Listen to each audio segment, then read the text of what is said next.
Good afternoon everyone.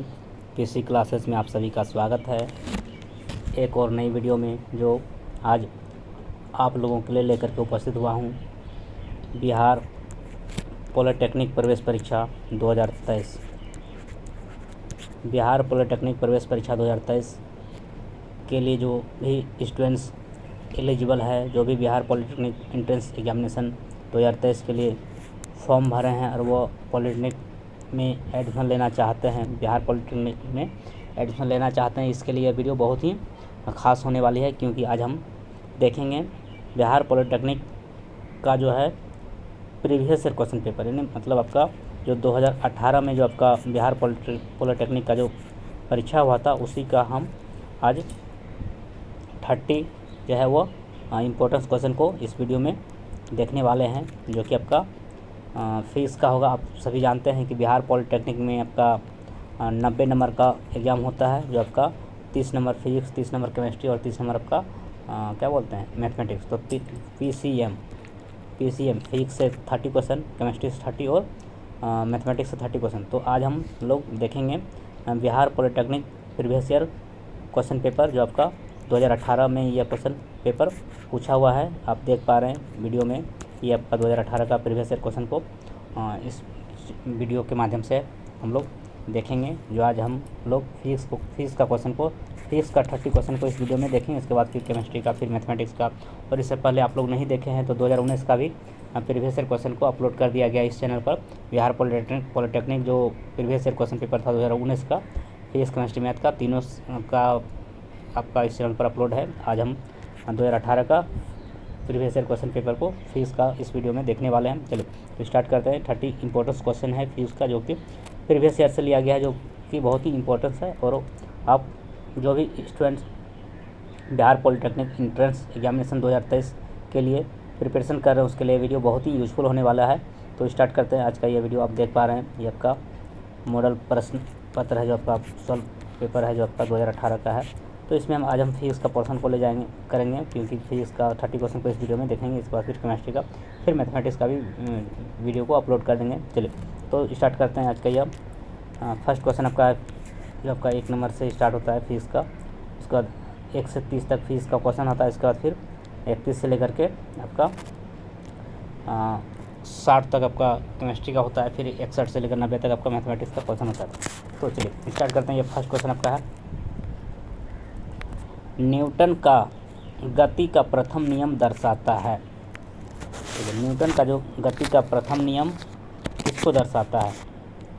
तो Newton के गति के प्रथम नियम के अनुसार, आप सभी जानते हैं न्यूटन के गति के प्रथम नियम क्या है। न्यूटन के गति के 3 नियम है, प्रथम, द्वितीय और तृतीय। जो कि गति का प्रथम नियम, गति का द्वितीय नियम और गति का तृतीय नियम जो न्यूटन के द्वारा दिया गया है। तो यहाँ पर बात कर रहा है न्यूटन का गति का प्रथम नियम क्या दर्शाता है। न्यूटन के गति के प्रथम नियम के अनुसार, यदि कोई पिंड विरामावस्था में है तो यह विरामावस्था में ही बना रहेगा, और यदि यह गति में है तो यह एक सरल रेखीय मार्ग पर गति की अवस्था में ही बना रहेगा, जब तक कि पिंड पर कोई बाह्य बल कार्य न करे। यानी इसका मतलब हो गया कि न्यूटन के गति का प्रथम नियम कहता है, यदि कोई पिंड विरामावस्था में है तो वह विरामावस्था में ही बना रहेगा, और यदि कोई पिंड गति की अवस्था में है तो वह गति की अवस्था में ही बना रहना पसंद करता है। और यह आपका क्या है, इसी को न्यूटन के गति के प्रथम नियम कहते हैं। और यह जो है आपका क्या है, जब तक कि उस पर कोई बाह्य बल नहीं लगाएगा पिंड पर, तब तक वह गति में है तो गति में ही रहना पसंद करेगा, और स्थिर है तो स्थिर ही रहना पसंद करता है। इसी को क्या बोलते हैं, न्यूटन की गति के प्रथम नियम बोलते हैं। जो कि आपका उसको वस्तु, इस और वस्तु का जो यह गुण जो है वह क्या आपका जड़त्व कहलाता है। इसलिए गति के प्रथम नियम को, न्यूटन के गति के प्रथम नियम को जो है जड़त्व का नियम भी कहते हैं। इसलिए न्यूटन का जो प्रथम नियम है वह जड़त्व के नियम का ही एक स्वरूप है। यानी न्यूटन का प्रथम नियम को जड़त्व के नियम का भी नियम कहते हैं। यानी जड़त्व के नियम और न्यूटन का प्रथम नियम दोनों क्या है, का गुण क्या है, एक जैसा ही है, दोनों का एक ही रूप है। तो आप न्यूटन का गति का प्रथम नियम को जो है आपका किस नियम से दर्शाता है, जड़त्व के नियम से भी उसको जाना जाता है। जड़त्व का नियम और न्यूटन गति का प्रथम नियम दोनों का स्वरूप एक ही है। ऑप्शन नंबर सी इसका सही हो जाएगा। न्यूटन की गति के प्रथम नियम को जो है जड़त्व का नियम भी कहते हैं। ऑप्शन नंबर सी क्या हो जाएगा, उसका करेक्ट हो जाएगा। चलिए अगला प्रश्न देखते हैं आपका, क्वेश्चन नंबर 2। क्वेश्चन नंबर 2 आपका है, रॉकेट किस सिद्धांत पर कार्य करता है। देखिए, रॉकेट जो है आपका किस सिद्धांत पर कार्य करता है। ऊर्जा संरक्षण के सिद्धांत, द्रव्यमान संरक्षण का सिद्धांत, रेखीय संवेग संरक्षण और कोणीय संवेग संरक्षण। तो जो है रॉकेट जो है आपका किस सिद्धांत पर कार्य करता है। रॉकेट जो है आपका किस सिद्धांत पर कार्य करता है। देखिए, रॉकेट जो है आपका क्या है, रेखीय संवेग संरक्षण के सिद्धांत पर कार्य करता है। रॉकेट क्या है, वो रेखीय संवेग संरक्षण के सिद्धांत पर कार्य करता है। रेखीय संवेग संरक्षण का सिद्धांत पर कार्य करता है। तो इसका आंसर क्या हो जाएगा, ऑप्शन नंबर सी हो जाएगा। 2 का क्या हो जाएगा, ऑप्शन नंबर सी हो जाएगा। रॉकेट जो है आपका रेखीय संवेग संरक्षण के सिद्धांत पर कार्य करता है और जो है अग्र दिशा में रॉकेट का संवेग पश्चिम दिशा में निष्कासित गैसों के संवेग के बराबर होता है। यानी आपका जो आगे दिशा में जो रॉकेट का जो संवेग होता है वो पीछे की दिशा में निष्कासित जो गैस जो निकलता है उसके संवेग के बराबर होता है। यानी जितना आगे की दिशा में जितना रॉकेट का जो वो अग्रसर होगा उतना ही जो है वो पीछे की ओर भी जो वो अग्रसर होगा। मतलब क्रिया के प्रतिक्रिया के बल पर वो भी काम करता है। मतलब जितना स्पीड से वो आगे जाएगा उतना ही स्पीड से वो उसके पीछे की ओर जो धुआं वो दोनों क्या वो बराबर गति से वो चलता है। इसलिए वो ये जो यहाँ पे क्वेश्चन पूछा था कि रॉकेट किस सिद्धांत पर कार्य करता है, तो इसका आंसर हो जाएगा ऑप्शन नंबर सी इसका करेक्ट हो जाएगा। रेखीय संवेग संरक्षण के सिद्धांत पर कार्य करता है रॉकेट। चलिए, ऑप्शन नंबर सी इसका करेक्ट हो जाएगा। चलिए, अगला प्रश्न आपका है, परम शून्य ताप होता है। परम शून्य ताप किसको कहा जाता है। 0 degree Celsius, 0 kelvin, 0 degree Fahrenheit या फिर 273 डिग्री सेल्सियस। तो इसका जो आंसर होगा आपका परम शून्य ताप क्या होता है। तो परम ताप जो शून्य है आपका क्या है, वो ये आपका 0 डिग्री केल्विन हो जाएगा। क्या हो जाएगा, 0 डिग्री केल्विन आपका हो जाएगा। ऑप्शन नंबर बी इसका सही हो जाएगा, 0 डिग्री केल्विन। देखिए, परम शून्य ताप जो आपका क्या है, -273 डिग्री सेल्सियस के बराबर होता है। तो -273 डिग्री सेल्सियस, -273 डिग्री सेल्सियस के बराबर जो आपका क्या है वो परम ताप होता है। और माइनस यह क्या है, परम ताप। परम ताप जो है आपका परम ताप क्या होता है, परम ताप क्या होता है, -273 डिग्री सेल्सियस। परम शून्य ताप जो है वह परम शून्य ताप क्या होता है, -273 डिग्री सेल्सियस। -273 डिग्री सेल्सियस को ही क्या बोलते हैं, परम शून्य ताप बोलते हैं। और -273 डिग्री सेल्सियस के ही बोलते हैं 0 केल्विन। क्या बोलते हैं, 0 केल्विन। तो ऑप्शन नंबर क्या हो जाएगा, बी इसका करेक्ट हो जाएगा। -273 डिग्री सेल्सियस ताप को परम शून्य ताप कहते हैं और केल्विन पैमाने पर इसका मान 0 केल्विन होता है। तो यहाँ पर आंसर हो जाएगा आपका ऑप्शन नंबर बी। क्या हो जाएगा, ऑप्शन नंबर बी, परम शून्य ताप। देखिए, परम शून्य ताप जो क्या होता है वो -273 डिग्री सेल्सियस ताप को क्या बोलते हैं, परम शून्य ताप बोलते हैं। और यह केल्विन पैमाने में उसका मान होता है 0 डिग्री सेल्सियस। तो -273 डिग्री सेल्सियस, -273 डिग्री सेल्सियस जो है आपका 0 डिग्री केल्विन के बराबर होता है। सेल्सियस में -273 और केल्विन में 0 डिग्री केल्विन, दोनों आपस में क्या है वो बराबर होता है। यह केल्विन में 0 डिग्री केल्विन, 0 केल्विन और इधर -273 डिग्री सेल्सियस, दोनों क्या है वो बराबर होता है। तो परम शून्य ताप किसको बोलते हैं, 0 केल्विन को। 0 केल्विन को ऑप्शन नंबर बी इसका सही हो जाएगा। और सेल्सियस में -273, सेल्सियस में -273 डिग्री सेल्सियस को परम शून्य ताप कहते हैं और केल्विन पैमाने में 0 केल्विन को। तो दोनों का मान क्या होता है, बराबर होता है। 0 डिग्री का मतलब क्या, -273 डिग्री सेल्सियस। तो ऑप्शन नंबर बी इसका सही हो जाएगा। चलिए, अगला प्रश्न, क्वेश्चन नंबर 4।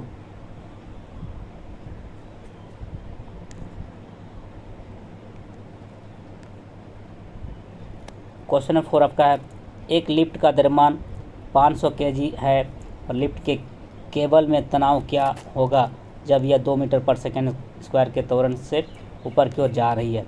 तो जी का मान दिया 9.8 मीटर पर सेकेंड स्क्वायर। तो यहाँ पर पूछ रहा है कि जो आपका जो लिफ्ट के केबल में तनाव बल क्या हो, यानी तनाव सरफेस जो फोर्स जो है वो ये क्या होगा, सरफेस टेंशन जो है इसका जो फोर्स का मान क्या होगा। तो यहाँ पर द्रव्यमान आपका 500 kg है और गुरुत्व त्वरण कितना है 9.8 मीटर पर सेकंड स्क्वायर और इसका जो एक्सेलरेशन आपका है 2 मीटर पर सेकंड स्क्वायर। तो इस तरह से आपको यहाँ पूछा है कि तनाव बल का मान क्या होगा। तो इसका क्या है, इसका सूत्र होता है तनाव बल का सूत्र क्या होता है, T बराबर होता है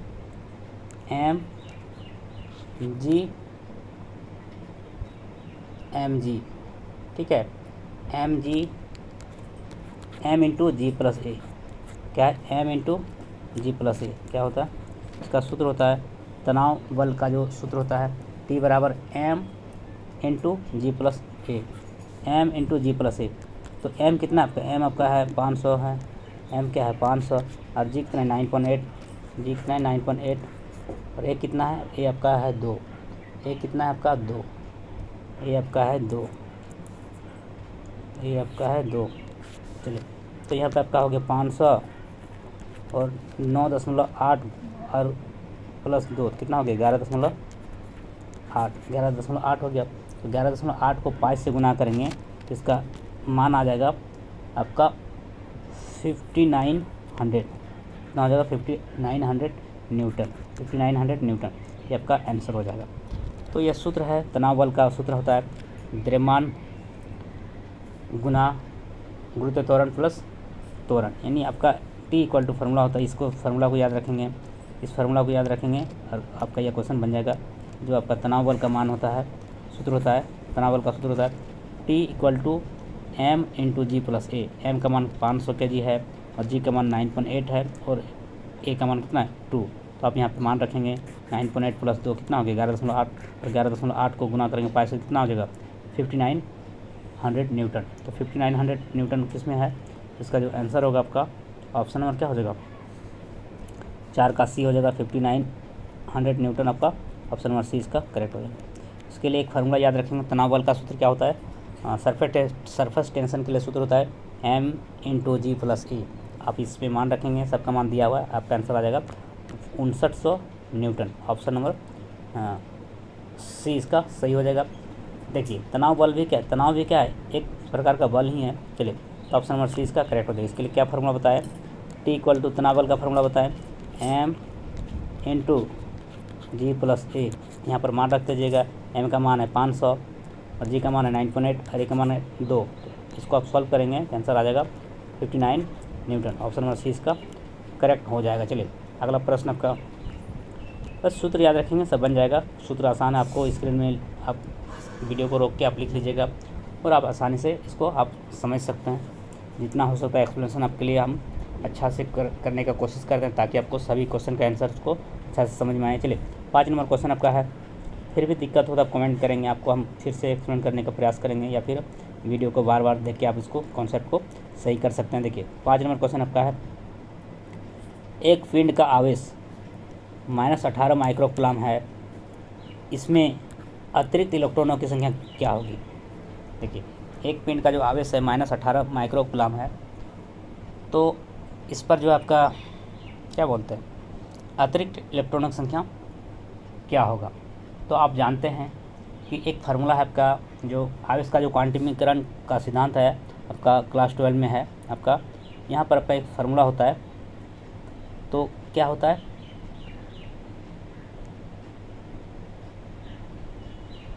Q इक्वल टू क्या होता है NE।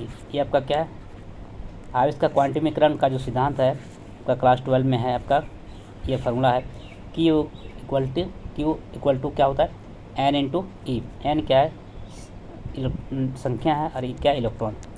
तो यहाँ पर Q equal to N into e आपका फार्मूला होता है आवेश का क्वांटमीकरण का सिद्धांत जो क्लास 12 में है। जो इस फार्मूला से यह क्वेश्चन बनेगा। तो यहाँ पर यदि Q equal to N into e है तो यहाँ पर हम उसको N का मान निकालना चाहेंगे तो N का मान क्या हो जाएगा, N का मान हो जाएगा Q इंटू ई। इसी फार्मूला को आप आगे बढ़ाएंगे तो क्या हो जाएगा, N का मान हो जाएगा N बराबर क्या हो जाएगा Q इंटू ई। इस फार्मूला का प्रयोग करके हम इसका मान को निकाल सकते हैं। चलिए तो यहाँ पे देखते हैं क्या फार्मूला बन गया, N इक्वल टू हो गया आपका N इक्वल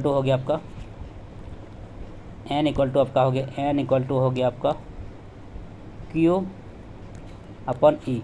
तो N निकालना है तो Q का मान यहाँ पे दिया हुआ है -18 माइक्रोकुलम, तो माइक्रोकुलम को यदि वह क्या बनाएंगे, तो इसका माइक्रोकुलम को कुलम बनाएंगे क्या, -10⁻⁶ से गुना करना होगा। और यहाँ पे एक इलेक्ट्रॉन का मान होता है, इलेक्ट्रॉन का मान कितना होता है, -1.6 गुना 10⁻⁻⁹। तो माइनस माइनस क्या हो गया, कैंसिल हो गया। तो इस तरह से वो जो है ये ऊपर जाएगा -19 और इधर -6 है, इधर जाके कितना हो जाएगा, +5 हो जाएगा। और 80 को भाग करेंगे कितना, 1.6 से, इसका आ जाएगा आपका 5 आ जाएगा। 80 को भाग करेंगे कितना, 1.6 से आ जाएगा, इसका अप्रॉक्सीमेट वैल्यू आ जाएगा 1685। तो क्या हो जाएगा आपका 5 आ जाएगा, 5 आ जाएगा। इधर आपका 19 में से 6 घटेगा कितना बचेगा, 19 में से 6 क्या हो जाएगा, घटेगा, तो आपका आ जाएगा 19 में से 6 घटेगा कितना हो जाएगा, 13 और एक क्या है, एक ये 0 दशमलव इधर क्या हो जाएगा 14। तो आपका हो जाएगा आपका 10⁻14। तो इसका 10⁻14 इसका क्या हो जाएगा, आंसर हो जाएगा। कैसे बनाएं, अब इसको सॉल्व करिएगा तो आंसर आ जाएगा। तो आपका आ जाएगा 5 × 10⁻14, इसका आंसर हो जाएगा किस में है, ऑप्शन नंबर 5 × 10⁻14 हो जाएगा, ऑप्शन नंबर सी। इसका क्या हो जाएगा, 5 का हो जाएगा ऑप्शन नंबर सी, इसका करेक्ट हो जाएगा, ऑप्शन नंबर सी इसका आंसर हो जाएगा। चलिए ऑप्शन नंबर सी इसका क्या हो जाएगा, सही आंसर हो जाएगा। फिर से इसको हम एक्सप्लेन कर देना एक बार। देखिए यहाँ पर एक सूत्र होता है जो आपको हम बता दिए, क्या बताएं कि Q = NE, Q = NE। Q क्या है, आवेश, N क्या है, संख्या, क्या है, इलेक्ट्रॉनों की संख्या, और ये क्या है, इलेक्ट्रॉनों की संख्या हो गया। N क्या हो गया, जब का ये जो नंबर ऑफ इलेक्ट्रॉन, तो आपका जो N क्या हो गया, नंबर हो गया, नंबर हो गया कि कितना नंबर में वो। तो इस तरह से ये फार्मूला हो गया। तो यहाँ पर आपको हम N निकालना क्या है, और यहाँ पे पूछा है अतिरिक्त इलेक्ट्रॉनों की संख्या। N क्या है, इलेक्ट्रॉनों की संख्या, N क्या है, इलेक्ट्रॉनों की संख्या। तो N निकालना है, N = फार्मूला हो जाएगा आपका, N = फार्मूला हो जाएगा आपका Q/E, Q/E। और Q दिया हुआ आपका कितना दिया हुआ है, -80 माइक्रोकुलम, -80 माइक्रोकुलम। माइक्रोकुलम को कुलम में बदलेंगे क्या होगा, 10⁻⁻6 से गुना करेंगे, कितना हो गया, कुलम। ठीक है, इतना कुलम हो गया। और फिर आपका एक इलेक्ट्रॉन पर कितना कुलम होता है, एक इलेक्ट्रॉन पर आवेश होता है -1.6 गुना 10⁻19 कुलम, ये होता है। एक इलेक्ट्रॉन पर कितना कुलम होता है, 1.6 गुना 10⁻19 कुलम। कुलम कुलम क्या हो गया, कैंसिल हो गया। अब इसको हम माइनस माइनस क्या हो गया, कैंसिल हो गया, ऊपर माइनस इधर भी माइनस, तो क्या हो गया। और इधर आपका एक दशमलव, इसको ये दशमलव को एडिट करेंगे, दशमलव को हटाएंगे तो क्या होगा, ऊपर में क्या हो जाएगा, 10 आ जाएगा। तो 10 आ जाएगा, यहाँ पे कितना आ जाएगा, -5 हो जाएगा। तो यहाँ पर आपका 16 से कट गया, आपका 80 कितना बार, 5 बार में। इधर कितना हो जाएगा, 10⁻⁻6, इधर गुना हो जाएगा 10 कितना, हाँ उधर जाएगा +19 हो जाएगा, पावर में 19 हो जाएगा, क्योंकि माइनस से ऊपर जाएगा प्लस हो जाएगा। ये दशमलव के लिए एक 0 आ जाएगा ऊपर में, क्योंकि 10 ऊपर में चला जाएगा। अब बताइए इधर कितना हो गया, 20 हो गया, 10⁻20 और इधर 10⁻6, तो घट के कितना हो जाएगा, 10 आपका 14 आ जाएगा, क्यों 20 में से 6 घटेगा 14, तो कितना हो गया, 5 × 10⁻14, 5 × 10⁻14, इसका आंसर हो जाएगा 5 × 10⁻14, मतलब option number C. Option number क्या हो जाएगा, सी हो जाएगा इसका आंसर। बहुत ही आसान है, वीडियो को आप रोक करके आप अच्छा से देख लीजिएगा, क्योंकि कॉन्सेप्ट तो आपको नहीं है तो दिक्कत तो करेगा, क्योंकि वो ये जो फार्मूला था आपका Q = N × E, आपका क्लास 12 में है। आवेश का क्वांटिमीकरण आप पढ़ेंगे तो यह फार्मूला आपको मिलेगा, जो क्लास 12 में ऐसा फार्मूला है। तो इस तरह से आपको मान रखेंगे, और आपको जानना होगा एक इलेक्ट्रॉन में कितना आवेश होता है। एक इलेक्ट्रॉन पर कितना आवेश होता है, -1.6 × 10⁻⁻19 कुलम, ये आपका एक इलेक्ट्रॉन पर कुलम, एक इलेक्ट्रॉन पर इतना आवेश होता है। और आपका और माइक्रोकुलम को कुलम में बदलने के लिए 10⁻⁻6 से गुना करना होता है। तो इस तरह से आपको थोड़ा सा लॉजिकली आपको सोचना पड़ेगा। क्वेश्चन तो इतना आसान तो है नहीं, 12 का है तो आपको तो दिक्कत तो होगा, लेकिन फिर भी कोशिश की आपको समझाने के लिए। नहीं भी समझ में आएगा तो आप कमेंट करेंगे, इसका आंसर हो जाएगा आपका ऑप्शन नंबर सी हो जाएगा। चलिए इसका आंसर होगा ऑप्शन नंबर सी। अगला प्रश्न को देखते हैं, क्वेश्चन नंबर 6।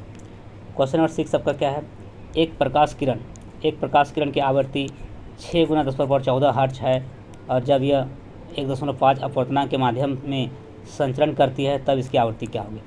देखिए एक प्रकाश किरण की आवृत्ति 6 × 10⁻14 हर्ट्ज है, और जब यह 1.5 अपवर्तनांक के माध्यम में संचरण करती है तो इसकी आवृत्ति कितना हो जाएगा। तो इसका आंसर आपका ये क्वेश्चन नंबर 6 जो है वो क्या है, सभी क्वेश्चन क्या नंबरिकल बेस्ड है, सबका फार्मूला है, सभी का सॉल्व करना होता है। तो इसका आंसर आपका हो जाएगा आपका,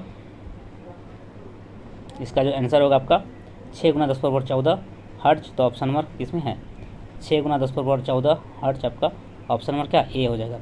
हाँ 6 नंबर क्वेश्चन का क्या हो जाएगा, ऑप्शन नंबर ए इसका सही आंसर हो जाएगा। 6 × 10⁻14 हर्ट्ज जो है उसका आवर्ती हो जाएगा। तो ये आपका क्या है नंबरिकल है, तो इसको तो बनाना होगा। सभी क्वेश्चन क्या नंबरिकल बेस्ड है, आप इसको याद नहीं कर सकते हैं, सबका फार्मूला होता है, कॉन्सेप्ट है, बिना फार्मूला से तो बनेगा नहीं। चलिए आप बताते हैं कैसे बनेगा। देखिए किसी तरंग की आवृत्ति एक माध्यम से दूसरे माध्यम में जाने पर अपरिवर्तित रहती है। किसी तरंग की आवृत्ति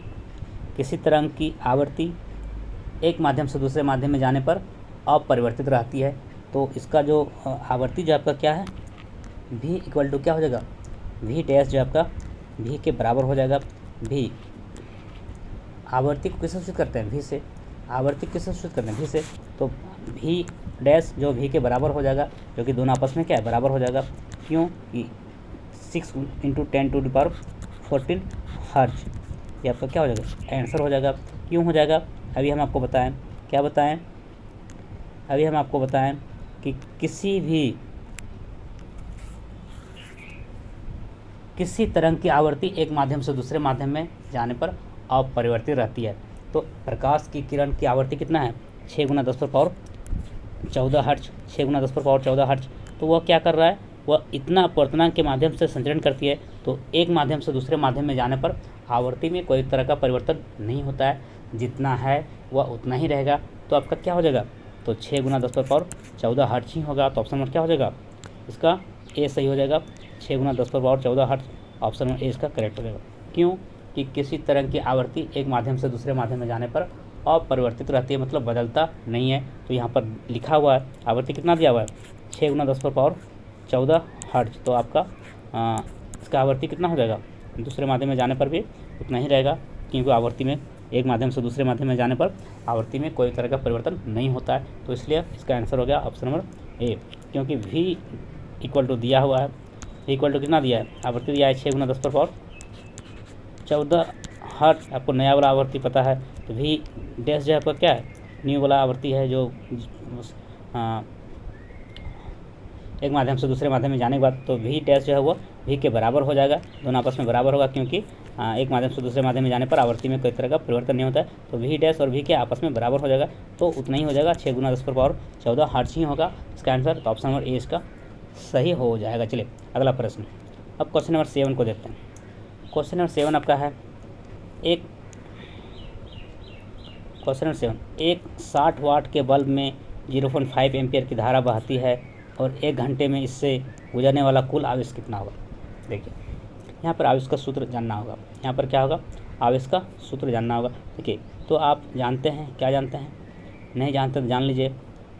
I इक्वल टू क्या होता है Q × T, विद्युत धारा बराबर क्या होता है आवेश बटा समय, विद्युत धारा बराबर क्या होता है आवेश बटा समय। तो यहाँ पर आपको आवेश बराबर क्या हो जाएगा, Q बराबर क्या हो जाएगा I × T, क्या हो जाएगा I × T, नहीं आवेश बराबर क्या हो जाएगा विद्युत धारा गुना समय। I बराबर विद्युत धारा बराबर होता है Q बटा T, क्योंकि आप क्लास 10 में आप इस तरह का फॉर्मूला पढ़े हैं कि विद्युत धारा बराबर होता है आवेश बटा समय। तो देखिए विद्युत धारा क्या होता है, यानी समय के सापेक्ष जो आवेश में जो परिवर्तन होता है उसको ही बोलते हैं विद्युत धारा। समय के सापेक्ष जो विद्युत धारा में जो समय के सापेक्ष जो आवेश में जो परिवर्तन होता है उसको ही बोलते हैं विद्युत धारा। तो I बराबर क्या होगा Q बटा T, तो Q बराबर क्या हो जाएगा I × T, मतलब आवेश बराबर क्या हो जाएगा विद्युत धारा गुना समय, आवेश बराबर क्या हो विद्युत धारा गुना समय। तो इस तरह से आपको निकालना क्या है, आपको निकालना है, आपको आवेश निकालना है। क्या निकालना है आवेश। तो आवेश का सूत्र तो आप जान गए I × T, आवेश का सूत्र क्या हो गया Q इक्वल टू क्या होगा I × T। तो आपका I दिया आपका कितना 0.5 एम्पियर और आपका T कितना है 1 घंटे। तो 1 घंटा को क्या करेंगे, 1 घंटा को सेकंड में बदलेंगे, कितना हो जाएगा 3600 सेकंड हो जाएगा। तो इसका आंसर कितना हो जाएगा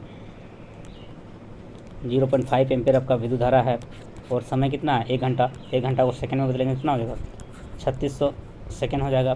तो अब इसको गुना करेंगे कितना हो जाएगा, हाँ गुना करने पर आ जाएगा कितना, 5 × 30 के 0 बचा कितना, 5 × 30 के 0 इधर हो गया 3, 5 × 15 3 18, 18 इधर आपका 2 0, 18,000 हो गया। 18,000 क्या हो जाएगा, विद्युत धारा का मात्रक क्या है, सॉरी आवेश का मात्रक कूलम, आवेश का मात्रक क्या है कूलम। 1800 इधर हो गया, आवेश निकल कितना 18,000, तो एक अंक पे दशमलव है, तो एक अंक पे दशमलव क्या यहाँ पे दशमलव पड़ेगा, ये वाला 0 क्या हो गया कैंसिल हो गया, तो कितना निकल गया, आवेश का मान निकल गया आपका 1800, क्योंकि ये 0 कैंसिल हो जाएगा, तो 1800 कूलम जो है ये आपका आवेश निकल जाएगा। तो कुल आवेश कितना निकल गया 1800 कूलम, तो कितना निकल गया 1800 कूलम, जो कि आपका ऑप्शन नंबर किस में है, ऑप्शन नंबर डी में है। तो 7 का हो जाएगा ऑप्शन नंबर डी।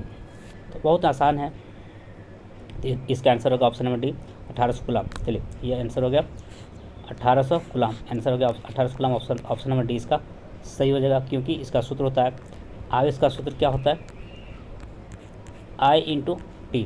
विद्युत आवेश बराबर क्या होता है, विद्युत धारा गुना समय। विद्युत धारा कितना है 0.5 एम्पियर, और समय कितना 1 घंटा, 1 घंटा को गुना कर देंगे कितना 3600 सेकेंड से, क्योंकि 1 घंटा बराबर 3600 सेकेंड होता है। तो अब सॉल्व करिए तो आ जाएगा 1800 कूलम, और आवेश का मात्रा क्या है कूलम।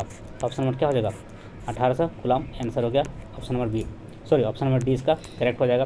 बहुत आसान है, क्योंकि आप फार्मूला पढ़े थे क्लास 10 में, I = क्या होता है Q/T, मतलब जो आपका विद्युत धारा बराबर सूत्र क्या होता है, विद्युत आवेश बटा समय। विद्युत धारा बराबर क्या होता है, आवेश बटा समय, यानी विद्युत धारा और समय के जो अनुपात होता है उसी को विद्युत धारा कहते हैं। यानी कहने मतलब समय के सापेक्ष आवेश में जो परिवर्तन होता है उसको विद्युत धारा बोलते हैं। लेकिन हमको यहाँ पे निकालना है विद्युत आवेश, और विद्युत आवेश क्या होता है, विद्युत धारा और समय के गुणनफल को विद्युत आवेश कहते हैं। विद्युत धारा और समय का गुणनफल क्या कहलाता है, विद्युत आवेश। और विद्युत आवेश का सूत्र होता है आपका विद्युत धारा गुना समय, विद्युत धारा गुना समय। तो विद्युत धारा आपका 0.5 एम्पियर है, और समय कितना है 1 घंटा, तो आपका 0.5 को गुना करेंगे 1 घंटा का मान सेकंड में करेंगे कितना होगा 3600, तो 0.5 × 3600 सेकेंड, तो आंसर हो जाए आपका 1800 कूलम। और आवेश का मात्रा क्या होता है कूलम, तो ऑप्शन नंबर डी इसका करेक्ट हो जाएगा। बहुत ही अच्छा सा प्रश्न है, बिहार पॉलिटेक्निक का जो प्रीवियस ईयर में पूछा हुआ क्वेश्चन है, और सभी अच्छा सब क्वेश्चन है जो बहुत ही इम्पोर्टेंस है आने वाला जो बिहार पॉलिटेक्निक एंट्रेंस एग्जामिनेशन जो 2023 में जो होगा उसमें ये सब क्वेश्चन बहुत ही इम्पोर्टेंस है। चलिए अब अगला क्वेश्चन को देखते हैं। क्वेश्चन नंबर 8, क्वेश्चन नंबर 8 क्या है आपका, क्वेश्चन नंबर 8 आपका है, क्वेश्चन नंबर 8 आपका क्या है, जब एक दंड चुंबक का उत्तरी ध्रुव दक्षिण की ओर निर्देशित होता है तथा दक्षिणी ध्रुव उत्तर की ओर निर्देशित होता है, तब उदासीन बिंदु होंगे।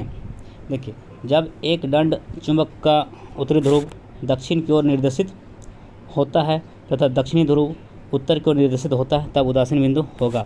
उदासीन बिंदु किधर होगा, चुंबकीय अक्ष पर, चुंबकीय केंद्र पर, या फिर चुंबकीय अक्ष के लंबवत विभाजक पर, या फिर उत्तरी तथा दक्षिणी ध्रुव पर।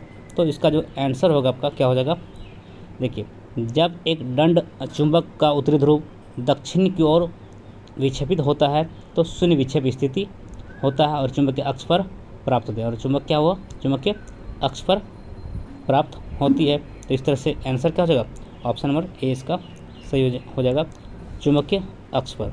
ऑप्शन नंबर क्या हो जाएगा, ए इसका सही हो जाएगा, चुंबकीय अक्ष पर। जब एक दंड चुंबक का उत्तरी ध्रुव दक्षिण की ओर निर्देशित होता है तथा दक्षिणी ध्रुव उत्तर की ओर निर्देशित होता है, तब उदासीन बिंदु जो है वह चुंबकीय अक्ष पर होगा। उदासीन बिंदु कहाँ होगा, चुंबकीय अक्ष पर। ऑप्शन नंबर ए इसका सही हो जाएगा। इसका एक्सप्लेनेशन आपको क्या बताएं कि जब एक दंड चुंबक का उत्तरी ध्रुव दक्षिण की ओर विक्षेपित होता है तो शून्य विक्षेप स्थिति होता है, और इस तरह से जो है चुंबकीय अक्ष पर प्राप्त होती है। तो ऑप्शन नंबर ए इसका सही हो जाएगा। चलिए अगला प्रश्न आपका है, अगला प्रश्न आपका है क्वेश्चन नंबर 9। क्वेश्चन नंबर 9 आपका है, देखिए वो को ज़्यादा जूम करने के बाद थोड़ा सा फट जाता है, तो आप लोग मैनेज करेंगे, कोई दिक्कत नहीं, क्योंकि वो जूम ठीक है सब दिखाई तो दे ही देता है, कोई दिक्कत नहीं है। अब क्वेश्चन नंबर 9, यदि वायु के सापेक्ष कांच का अपवर्तनांक 1.5 है तो कांच के सापेक्ष वायु का अपवर्तनांक क्या होगा। ठीक है, यह भी क्या है, बहुत ही अच्छा सवाल है जो न्यूमेरिकल बेस्ड है। वायु के सापेक्ष कांच का अपवर्तनांक, वायु के सापेक्ष कांच का अपवर्तनांक कितना है 0.1, और आप जानते हैं अपवर्तनांक का कोई मात्रक नहीं होता है क्योंकि वो विमाहीन है। मात्राहीन है। तो कांच के सापेक्ष वायु का अपवर्तनांक क्या होगा? तो वायु के सापेक्ष कांच का अपवर्तनांक 1.5 है। तो कांच के सापेक्ष वायु का अपवर्तनांक आपको बताना है। तो वायु के सापेक्ष जो कांच का अपवर्तनांक है, मतलब अपवर्तनांक किससे सूचित करते हैं? एन से। किसे? एन से। तो एन ए जी ऐसे हो गया। ए से क्या हो गया? एयर, और जी से क्या होगा? ग्लास। इसका अपवर्तनांक कितना दिया है? 1.5। आपका ए से एन से अपवर्तनांक किससे सूचित करते हैं? एन से। ए से क्या हो गया? एयर, और जी से क्या होगा? ग्लास। तो एन ए एन जी का मान कितना था? 1.5। और निकालना आपको क्या है? कांच के सापेक्ष वायु का अपवर्तनांक। कांच के सापेक्ष मतलब एन जी एन ए निकालना है। यह वाट हो गया। जी एन ए निकालना है, क्योंकि आपको कांच के सापेक्ष वायु का अपवर्तनांक निकालना है। तो इसका सूत्र होता है आपका, इसका जो सूत्र होता है आपका, क्या सूत्र होता है? तो जी एन ए, इसका सूत्र होता है आपका 1/, इसका विपरीत होता है तो ए एन जी होता है। तो इसको सॉल्व करेंगे।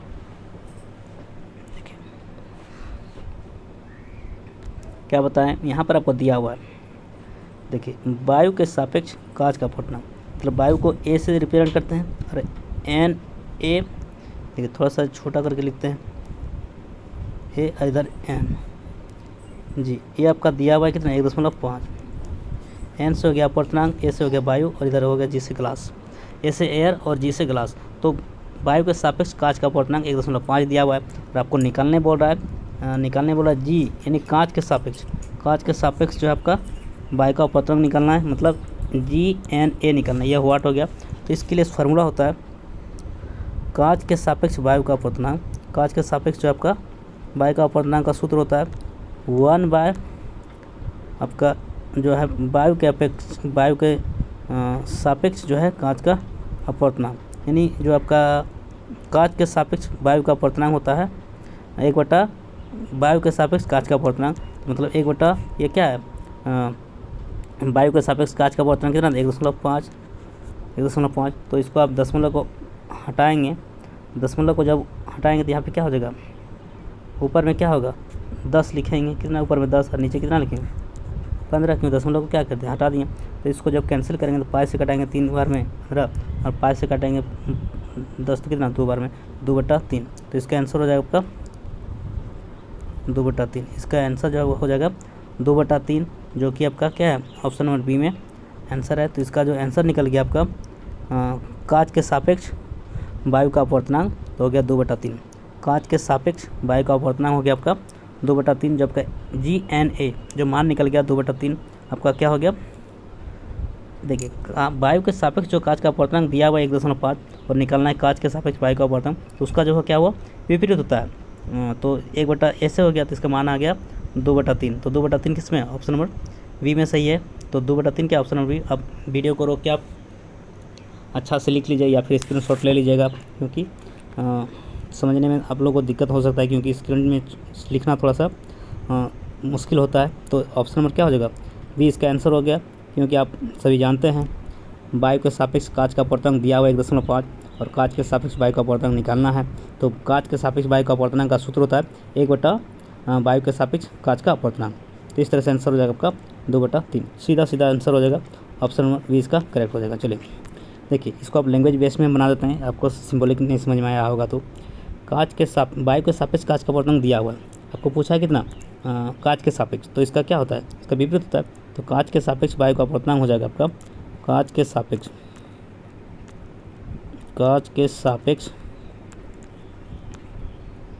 वायु का अपवर्तनांक क्या हो जाएगा? 1/, जो आपका वायु के सापेक्ष जो दिया उसका 1/, हो जाएगा इतना। तो 1/1.5।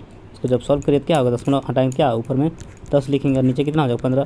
10 को 15 से कटाएंगे क्या होगा? आपका निकल जाएगा 2/3। तो आंसर होगा ऑप्शन नंबर बी। बहुत ही आसान है। इसका विपरीत होता है, उसका उल्टा होता है। 1.5 का उल्टा हो जाएगा आपका 2/3। चलिए, आप इस तरह से भी समझ सकते हैं। 1 आपका क्या है? 1.5 है, तो इसको दशमलव हटाएंगे कितना आ जाएगा? 10 हो जाएगा। तो कितना आ जाएगा आपका? 15 कितना होगा? 10। 15/10 आपका क्या है? 15/10 जो आपका क्या है? वायु के सापेक्ष कांच का अपवर्तनांक है। इसको कैंसिल करें कितना है? 5 × 15 और 5 × 10। ये आपका 3/2 जो आपका क्या निकला? 3/2 निकला किसका?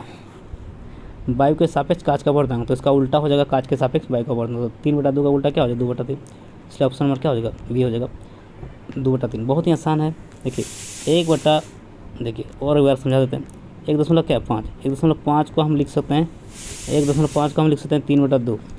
1.5 का मतलब 3/2 होता है, क्योंकि 3/2 का फ्रैक्शन मान क्या हो जाएगा? 1.5 आपका डेसिमल वैल्यू है, दशमलव मान है, और उसका भिन्न में क्या हो जाएगा? 3.2 हो जाएगा। 3/2 का उल्टा हो जाएगा। 3/2 का उल्टा क्या हो जाएगा? 2/3। तो इसका आंसर क्या हो? 2/3। बहुत ही आसान तरीका से हम आपको समझा दिए कि 1.5 को हम 3/2 लिख सकते हैं, तो इसका उल्टा लिखना है, क्योंकि यहाँ पे वायु के सापेक्ष कांच का अपवर्तन दिया हुआ है, आपको पूछा है कांच के सापेक्ष, तो उसका उल्टा हो जाएगा 3/2 का उल्टा 2/3। तो इसका आंसर हो गया 2/3। तो 2/3 किसमें है? Option number B. बहुत ही आसान क्वेश्चन है। चलिए, आशा करते हैं कि समझ में आ गया होगा ये इसका आंसर। चलिए, अगला प्रश्न आपका है क्वेश्चन नंबर 10। क्वेश्चन नंबर 10 आपका क्या है? वायु में प्रकाश की चाल 3 × 10⁸ मीटर पर सेकेंड है और 1.5 अपवर्तनांक वाले माध्यम में प्रकाश की चाल कितना होगा? तो देखिए, वायु में प्रकाश की चाल इतना दिया हुआ है और आपका 1.5 अपवर्तनांक उसका वाले माध्यम में प्रकाश की चाल कितना हो जाएगा? तो इसका आंसर होगा आपका 2 × 10⁵। इसका जो आंसर हो जाए आपका, इसका सूत्र होता है, क्या सूत्र होता है? किसी माध्यम में प्रकाश की चाल, किसी माध्यम में प्रकाश की चाल बराबर क्या होता है? वायु में प्रकाश की चाल बटा माध्यम में माध्यम का अपवर्तनांक। तो किसी माध्यम में प्रकाश की चाल का सूत्र क्या होता है? वायु में प्रकाश की चाल बटा माध्यम का अपवर्तनांक। तो वायु में प्रकाश की चाल कितना होता है? वायु में प्रकाश की चाल कितना है? 3 × 10⁸ मीटर पर सेकंड। ये आपका दिया हुआ है मीटर पर सेकंड। और आपका यहाँ पे अपवर्तनांक का मान कितना दिया? अपवर्तनांक दिया आपका 1.5। सूत्र क्या था? क्या सूत्र बोले? किसी माध्यम में प्रकाश की चाल बराबर सूत्र होता है वायु में प्रकाश की चाल बटा माध्यम का अपवर्तनांक। तो वायु में प्रकाश की चाल कितना है? 3 × 10⁸ मीटर, और अपवर्तनांक कितना है? 1.5। तो इसको कैंसिल करें कितना आ जाएगा? 2। इसका आंसर हो जाए आपका 2 × 10⁸ मीटर पर सेकेंड। इसका आंसर हो गया 2। तो ऑप्शन क्या हो जाएगा? ऑप्शन नंबर क्या? इसका बी हो जाएगा। ऑप्शन नंबर क्या हो जाएगा? 10 का बी हो जाएगा 2 × 10⁸ मीटर पर सेकेंड। ऑप्शन नंबर बी हो जाएगा। इसके लिए फार्मूला है, किसी माध्यम में प्रकाश की चाल बराबर होता है वायु में प्रकाश की चाल बटा माध्यम का अपवर्तनांक। तो वायु में प्रकाश की चाल दिया हुआ है वायु में प्रकाश की चाल दिया हुआ है 3 × 10⁸ मीटर, और अपवर्तनांक दिया है 1.5। तो इसको भाग कर देंगे, प्रकाश की चाल को भाग कर देंगे अपवर्तनांक से, तो आ जाएगा आंसर 2 × 10⁸ मीटर पर सेकेंड। ऑप्शन नंबर बी इसका सही हो जाएगा। सूत्र है, बहुत भारी नहीं है, बस सूत्र को याद रखेंगे कि किसी माध्यम में प्रकाश की चाल बराबर होता है वायु में प्रकाश की चाल बटा माध्यम का अपवर्तनांक। इस तरह से आप 3 × 10⁸ मीटर को पर सेकंड को भाग कर देंगे 1.5 से, तो आंसर आ जाएगा 2 × 10⁸ मीटर पर सेकंड। ऑप्शन नंबर 20 का सही हो जाएगा। चलिए, अगला प्रश्न आपका है, वेग में परिवर्तन की दर को कहते हैं। देखिए, ये तो क्लास 11th में यह क्वेश्चन, ये सब क्लास 11th का क्वेश्चन है ये बोला। चलिए, वेग में परिवर्तन की दर को क्या बोलते हैं? वेग में परिवर्तन की दर क्या कहलाता है? वेग में परिवर्तन की दर को त्वरण कहते हैं। क्या कहते हैं? त्वरण। तो ऑप्शन नंबर क्या हो जाएगा? इसका डी आंसर हो जाएगा। वेग में परिवर्तन की दर को त्वरण कहते हैं। आप जानते हैं कि त्वरण का सूत्र क्या होता है? ए बराबर क्या होता है? ए बराबर क्या होता है? v - u/t। ए बराबर क्या होता है? v - u/t। मतलब जो वेग में जो परिवर्तन होता है, यानी जो समय के सापेक्ष जो वेग में परिवर्तन होता है, उसको त्वरण कहते हैं। वेग में जो है समय के सापेक्ष वेग में परिवर्तन की दर क्या कहलाता है? त्वरण। त्वरण का परिभाषा क्या होगा? वेग में परिवर्तन की दर त्वरण। तो समय के सापेक्ष वेग में जो परिवर्तन होता है उसे त्वरण कहते हैं। आप सूत्र जानते हैं, ए बराबर क्या होता है? v - u/t। तो वेग में क्या हो रहा है? परिवर्तन हो रहा है, अंतिम वेग माइनस प्रारंभिक वेग बटा समय। तो ए बराबर त्वरण बराबर सूत्र क्या होगा? अंतिम वेग माइनस प्रारंभिक वेग बटा समय। ये सूत्र हो गया त्वरण का। त्वरण बराबर क्या हो गया? अंतिम वेग माइनस प्रारंभिक वेग बटा समय। यानी वेग में परिवर्तन की दर को त्वरण कहते हैं। मतलब समय के सापेक्ष वेग में जो परिवर्तन होता है उसे त्वरण कहते हैं। ऑप्शन नंबर डी इसका सही हो जाएगा। उसका मात्रा क्या होगा? मीटर पर सेकेंड स्क्वायर। चलिए, तो अगला प्रश्न आपका क्वेश्चन नंबर 12। क्वेश्चन नंबर 12 आपका है, किस रंग का प्रकीर्णन सबसे अधिक होता है? देखिए, बहुत ही अच्छा प्रश्न है, आपका प्रकाश चैप्टर से है, क्लास 10 में इस तरह क्वेश्चन देखने को मिलेगा। तो बैंगनी रंग का प्रकीर्णन सबसे अधिक होता है। तो ऑप्शन नंबर क्या हो जाएगा? ऑप्शन नंबर ए इसका सही हो जाएगा। सबसे अधिक प्रकीर्णन पूछा, तो ऑप्शन नंबर क्या हो जाएगा? ए हो जाएगा। किस रंग का प्रकीर्णन सबसे अधिक होता है? तो बैगनी रंग का। और सबसे कम किसका हो जाएगा? लाल रंग का। सबसे अधिक प्रकीर्णन किसका होता है? बैगनी रंग का। और सबसे कम लाल रंग का। तो ऑप्शन नंबर क्या हो जाएगा? ए इसका सही हो जाएगा। बैगनी रंग का प्रकीर्णन सबसे अधिक होता है। चलिए अगला प्रश्न आपका 13 नंबर क्वेश्चन, +4 डायोप्टर। देखिए +4 है, इसका मतलब क्या है? +4 डायोप्टर है तो मतलब क्या? उत्तल लेंस होगा। क्या हो जाएगा? उत्तल लेंस होगा, क्योंकि इसका फोकस दूरी क्या होता है? धनात्मक होता है। तो यहाँ पे पूछा क्या है? फोकस दूरी बताना है। तो P बराबर दिया आपका, P बराबर कितना दिया? +4 डायोप्टर। P बराबर दिया आपका, P बराबर मान आपका दिया है +4 डायोप्टर। प्लस बता रहा है कि उत्तल लेंस है, प्लस बता रहा है उत्तल लेंस है। लेंस का पावर क्या है? पॉजिटिव है, तो उत्तल है। तो आपका 4D है। तो F का मान निकालना। F बराबर सूत्र क्या होता है? 1/P। F बराबर क्या होगा? 1/P। तो 1/P, तो 1/P, तो P कितना है? 4। P कितना है? 4। और एक को क्या मान लेंगे? ये तो आपका 1 मीटर है, तो आप सेंटीमीटर में फोकस दूरी दिया, सॉरी मीटर में दिया है तब तो कोई दिक्कत नहीं। मीटर में दिया तब तो 0.25 आ जाएगा। तो 1 को 4 से भाग करेंगे कितना हो जाएगा? 0.24 मीटर। मीटर में दिया तब तो कोई दिक्कत नहीं, 0.25 मीटर उसका आंसर हो जाएगा। क्योंकि प्लस में आएगा, क्योंकि यहाँ फोकस पावर कितना? पावर पॉजिटिव है, तो फोकल लेंथ भी क्या होगा? पॉजिटिव हो जाएगा। तो 0.25 मीटर इसका आंसर हो जाएगा। फोकस दूरी बराबर क्या होता है? जो है लेंस की क्षमता का व्युत्क्रम होता है। लेंस की क्षमता का क्या होता है? व्युत्क्रम होता है। P बराबर 1/F, तो F बराबर 1/P। तो फोकस दूरी आपको निकालना है, तो लेंस की क्षमता कितना दिया है? 4 डायोप्टर। इसका क्या हो जाएगा? 1 को 4 से भाग करें तो आंसर आ जाएगा 0.25 मीटर। 0.25 metre, 0.25 metre. तो 13 का क्या हो जाएगा? 13 का ऑप्शन नंबर सी हो जाएगा, 0.25 मीटर। ये आपका आंसर हो जाएगा, क्योंकि मीटर में दिया है। सेंटीमीटर दिया होता तो 25 हो जाता। सेंटीमीटर में दिया होता तो क्या होता? 25 सेंटीमीटर हो जाता, क्योंकि वो मीटर को सेंटीमीटर बनाएंगे तो 100 से गुना करेंगे। तो ऑप्शन नंबर इसका यहाँ मीटर में ही दिया हुआ, इसलिए ऑप्शन नंबर सी इसका करेक्ट हो जाएगा। बहुत ही आसान क्वेश्चन था। इसका फार्मूला है P बराबर दिया हुआ है +4 डायोप्टर। F का मान बताना है। F बराबर सूत्र होता है 1/P, और P का मान दिया है, तो 1 को 4 से भाग कर दें तो कितना आ जाएगा? 0.25 मीटर। फोकस दूरी की मात्रा क्या है? मीटर। तो आपका 0.25 मीटर हो जाएगा। यहाँ पे प्लस है, ये भी क्या हो जाएगा? प्लस हो जाएगा। तो ऑप्शन नंबर सी इसका सही हो जाएगा। यदि वह सेंटीमीटर में दिया होता तो 100 से गुना करते हैं तो आंसर होता आपका 25 सेंटीमीटर, जो कि ऐसा नहीं है। तो आपका यहाँ मीटर में ही दिया हुआ है, तो कोई दिक्कत नहीं। फोकस दूरी का मात्रा मीटर होता है, इसलिए मीटर में दिया हुआ है। तो सेंटीमीटर में ऑप्शन रहता तो आप 100 से गुना करके आंसर तो करते हैं, लेकिन यहाँ पे आपका मीटर में है, तो इसलिए आंसर आपका 0.25 मीटर ही होगा। ऑप्शन नंबर सी इसका करेक्ट हो जाएगा। चलिए अगला प्रश्न आपका क्वेश्चन नंबर 14। क्वेश्चन नंबर 14 आपका है, अवतल लेंस से बने प्रतिबिंब का आवर्धन सदैव होता है। देखिए अवतल लेंस से बने प्रतिबिंब का जो आवर्धन होता है वो सदैव कैसा होता है? तो अवतल लेंस से बने प्रतिबिंब का आवर्धन जो है वो 1 से कम होता है। इसका जो मैग्नीफिकेशन होता है अवतल लेंस का, जो कनकेव लेंस का, जो अवतल लेंस को क्या बोलते हैं? Concave lens. क्या बोलते हैं? Concave lens. तो इसका जो मैग्नीफिकेशन होता है वो क्या होता है? 1 से कम होता है। मैग्नीफिकेशन जो क्या होता है? 1 से कम होता है। 1 से कम होता है। m is less than 1। m is less than 1 मतलब मैग्नीफिकेशन को हिंदी में बोलते हैं आवर्धन।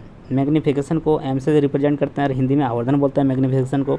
तो अवतल लेंस का जो आवर्धन होता है वो 1 से कम होता है।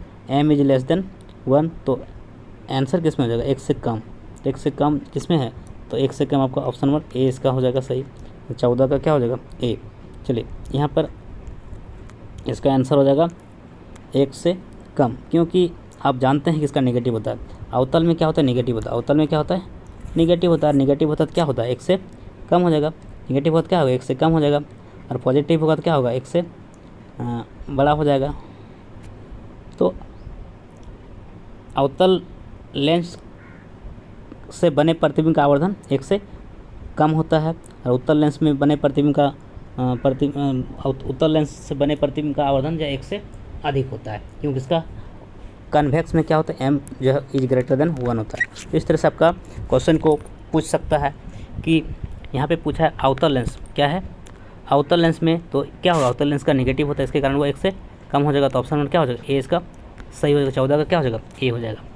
अवतल लेंस से बने प्रतिबिंब का आवर्धन 1 से कम होता है, लेकिन उत्तल लेंस पूछता प्रतिबिंब का आवर्धन क्या होता है? सदैव एक से बड़ा होता है, क्योंकि उसका पॉजिटिव होता है, तो उसका यहाँ पर इसका m इज लेस देन 1 हो जाएगा। लेकिन उत्तर बोलता तो क्या होता है, m इज ग्रेटर देन 1 होता। तो इसका आपका ऐसा पूछता तो ऐसा होता, लेकिन अभी ऐसा तो है नहीं। चलिए ऑप्शन नंबर ए इसका सही हो जाएगा। चलिए अगला प्रश्न आपका है बल का मात्रक। बल का मात्रक क्या होता है, न्यूटन होता है ऐसा ही मात्रक, लेकिन यहाँ पे न्यूटन नहीं दिया है। तो बल का सूत्र आपको जानना होगा। बल बराबर सूत्र क्या होता है, एम ए। बल बराबर क्या होता है, एम ए।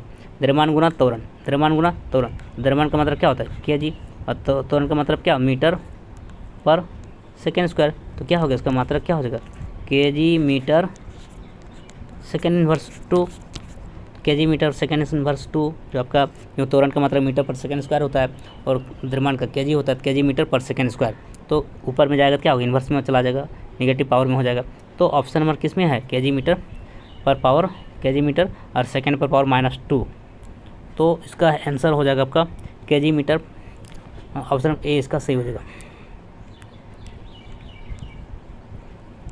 बल का मात्रक ऐसा मात्रक क्या होगा, केजी मीटर पर सेकेंड स्क्वायर 2। तो केजी मीटर सेकेंड पर पावर -2। तो ऑप्शन नंबर ए इसका सही हो जाएगा। 15 क्या हो जाएगा, ए, क्योंकि इसका मात्रक होता है आपका न्यूटन होता है, लेकिन न्यूटन नहीं दिया था, उस सूत्र का प्रयोग करेंगे। एफ बराबर क्या होता है, एम ए। एम का मात्रक क्या होता है, द्रव्यमान का मात्रक केजी, और त्वरण का मात्रक क्या, मीटर पर सेकेंड स्क्वायर। तो इसको मीटर पर सेकेंड स्क्वायर हो गया। तो सेकेंड नीचे ऊपर जाएगा क्या होगा, पावर में चला जाएगा। तो क्या हो जाएगा, ये भी इसका हो सकता है आंसर, लेकिन यह नहीं दिया है था आपका। ये हो जाएगा ऑप्शन नंबर ए इसका क्या हो जाएगा, करेक्ट हो जाएगा। क्योंकि बल बराबर द्रव्यमान गुना त्वरण होता है, और बल का मात्रक निकल जाएगा आपका द्रव्यमान का मात्रक और गुना त्वरण का मात्रक। इस तरह से आपका केजी मीटर पर सेकेंड स्क्वायर हो जाएगा। ऑप्शन नंबर ए इसका सही हो जाएगा। चलिए अगला प्रश्न 16 नंबर क्वेश्चन आपका है, किसी वस्तु का जड़त्व निर्भर करता है। किसी वस्तु का जड़त्व निर्भर करता है, किस पर निर्भर करता है, वस्तु के गुरुत्व केंद्र पर, वस्तु के द्रव्यमान पर, गुरुत्व त्वरण पर, या फिर वस्तु के आकार पर। तो किसी वस्तु का जो जड़त्व निर्भर करता है, किस पर निर्भर करता है, किसी वस्तु का जड़त्व वस्तु के द्रव्यमान पर निर्भर करता है, वस्तु के द्रव्यमान पर, वस्तु के द्रव्यमान पर। तो ऑप्शन नंबर बी इसका सही हो जाएगा। 16 का क्या हो जाएगा, बी, क्या हो जाएगा 16 का बी, वस्तु के द्रव्यमान पर, वस्तु के द्रव्यमान पर। किसी वस्तु का जड़त्व निर्भर करता है वस्तु के द्रव्यमान पर। चलिए वस्तु के द्रव्यमान पर, द्रव्यमान बढ़ेगा यानी आपका एफ समानुपाती क्या होता है, एम। एफ समानुपाती क्या होता है, एम। एफ समानुपाती एम। द्रव्यमान बढ़ेगा तो बल भी बढ़ेगा, मतलब जड़त्व भी बढ़ेगा।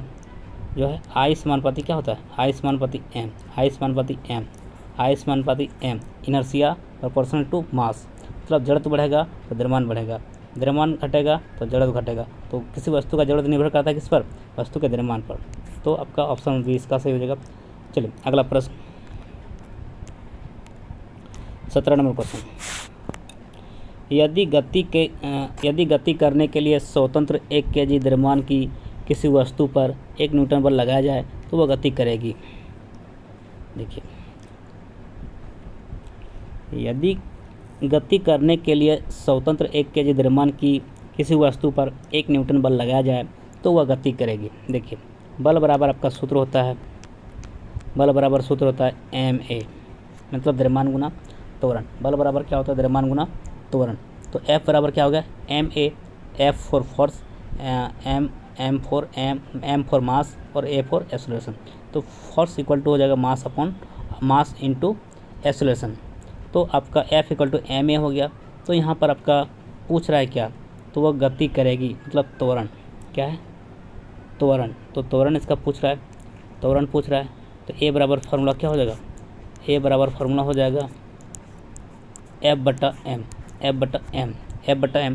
तो त्वरण बराबर क्या हो गया, बल बटा द्रव्यमान। त्वरण बराबर क्या हो, बल बटा द्रव्यमान।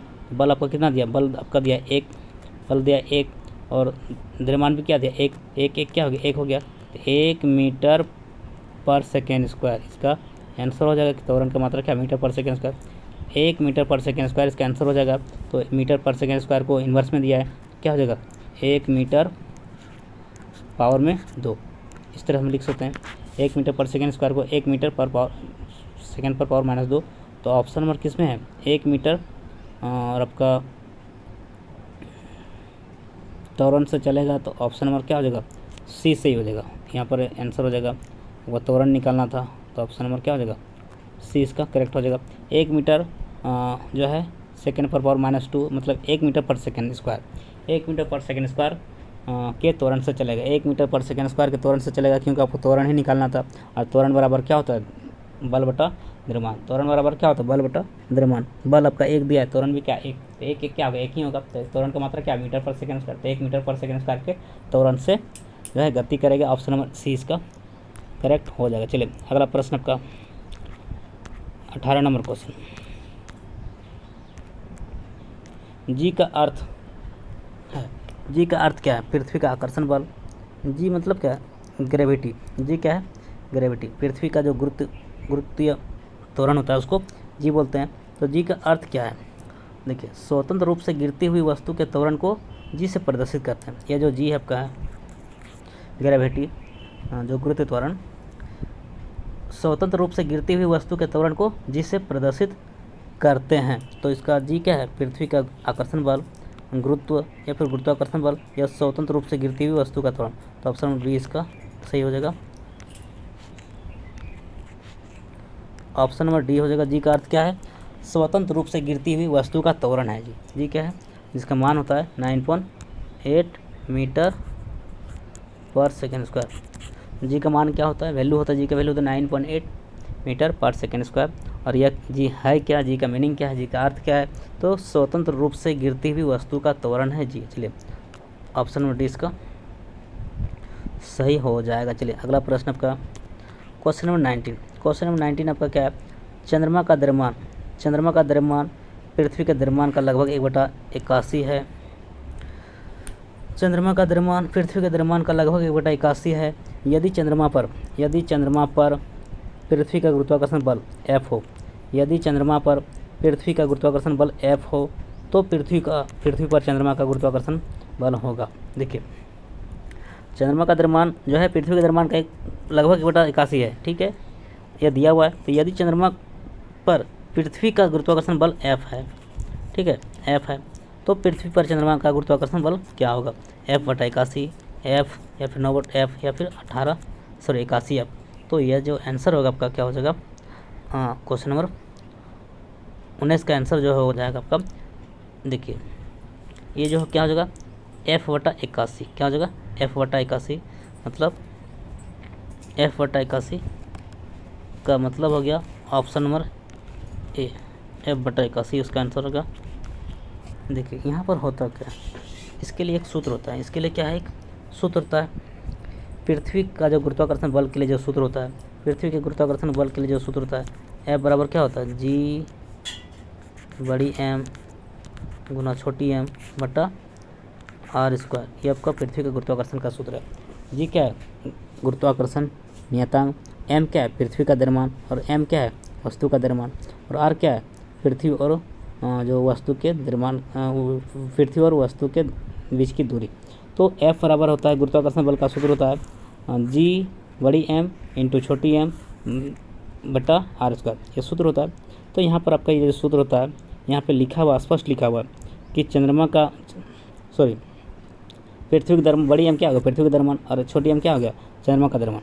तो चंद्रमा का द्रव्यमान पृथ्वी के द्रव्यमान का 1/81 है, 1/81 है। चलिए चंद्रमा का द्रव्यमान पृथ्वी के द्रव्यमान का 1/81 है।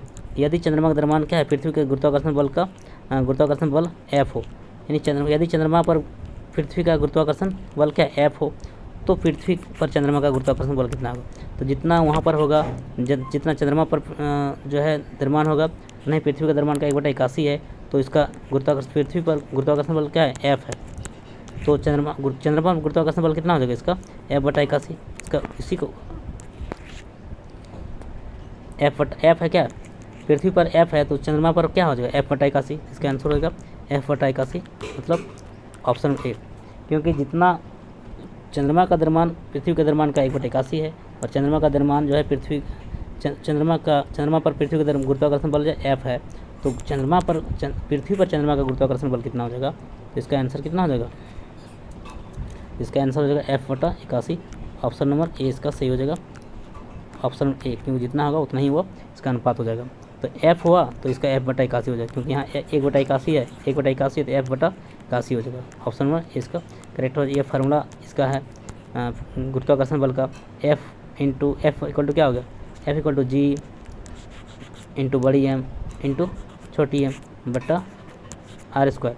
तो एफ क्या है, गुरुत्वाकर्षण बल, जी क्या है, गुरुत्वाकर्षण नियतांक, बड़ी एम क्या है, पृथ्वी का द्रव्यमान, और छोटी एम क्या है, चंद्रमा का द्रव्यमान, और आर क्या है, पृथ्वी और चंद्रमा के बीच की दूरी।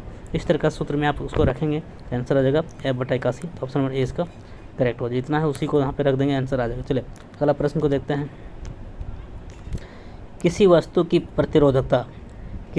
प्रतिरोधकता परिवर्तित नहीं होती है यदि, देखिए किसी वस्तु की जो प्रतिरोधकता परिवर्तन नहीं होती है वो क्या कारण है,